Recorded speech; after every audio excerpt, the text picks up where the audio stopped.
Hi, everybody. My name is Nanika Edwards, and today I'm sharing with you a Chinese word that represents male.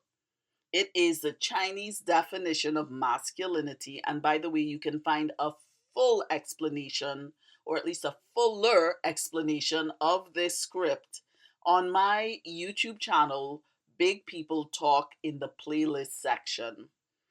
You can check the playlist where I connect Chinese with the Bible. Now, what are you seeing here? Well, and by the way, it's color coded, okay? So it's color coded. Blue for obvious reasons. I think a lot of guys like the color blue. And of course, dark blue, even better. So this script combines, let me just tell you what you're looking at. This script combines a portion on top, like you see a square, a rectangle or square divided into four smaller rectangles or squares. That represents a field, like a field that has four parcels of land, right? And you can think of the lines that divide up that square, the bigger square, as irrigation channels, okay? So it's a field, it's a piece of land. And below that is a portion that represents a flexing muscle. Just think I'm a little teapot. Okay, that nursery rhyme. So the Chinese define male, and by the way, the flexing muscle represents strength.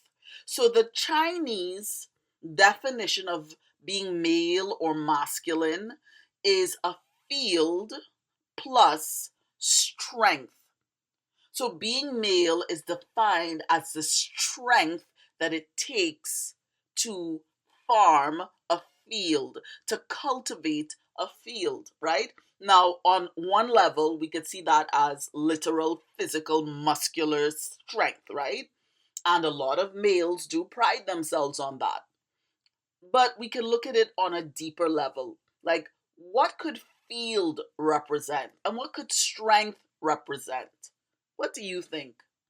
Well, I like to see this from a biblical perspective. You know, the Bible says that the heart is like a field. And when God speaks to us, and God speaks to everybody in one way or another, when God speaks to us, his words are like seeds. And our heart is like soil. It's like the soil that you would find in a field. And the type of soil that we have, the type of field that we have determines what happens to those seeds. And you can check out the parable of the sower in the gospels to learn more about this principle. But just know that the heart, like the intangible part of a person where we process feelings, thoughts, emotions, motives, and things like that, the place where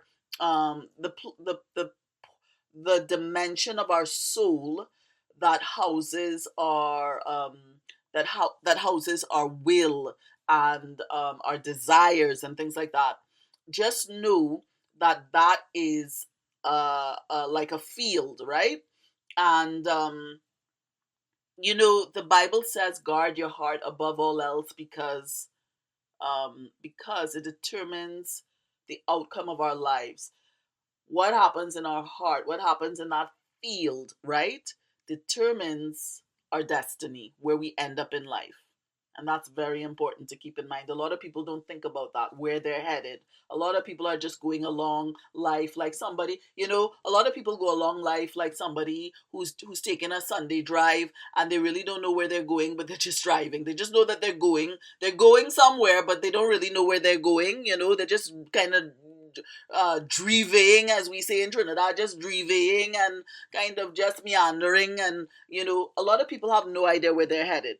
But we have to think about what our destiny is, right? But anyway, male, if we're talking male, and I should really stick to the topic of male, right? In particular, I'm kind of going off topic, but um, being masculine is the strength that it takes to work a field.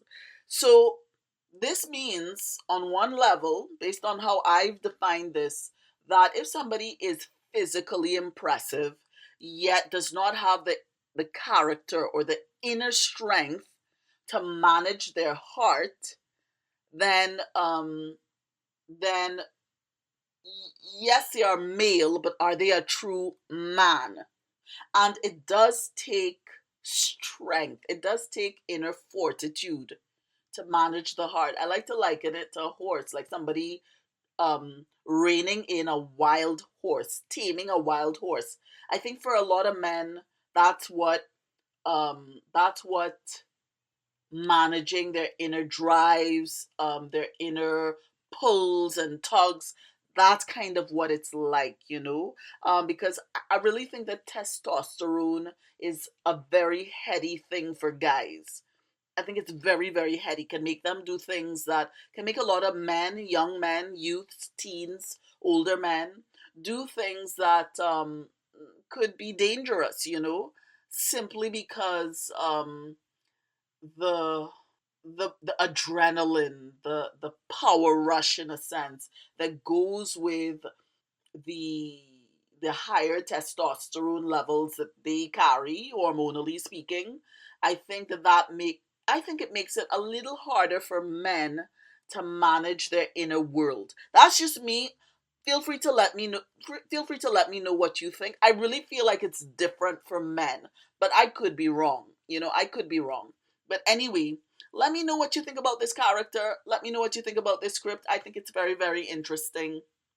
And well, that's it for now. And by the way, this character, if you're wondering, it's pronounced Nan, right? Like naan bread, the Indian bread, Nan. And I think it's a beautiful, beautiful, beautiful character. So let me know in the comment section what you think. And well, that's it for now.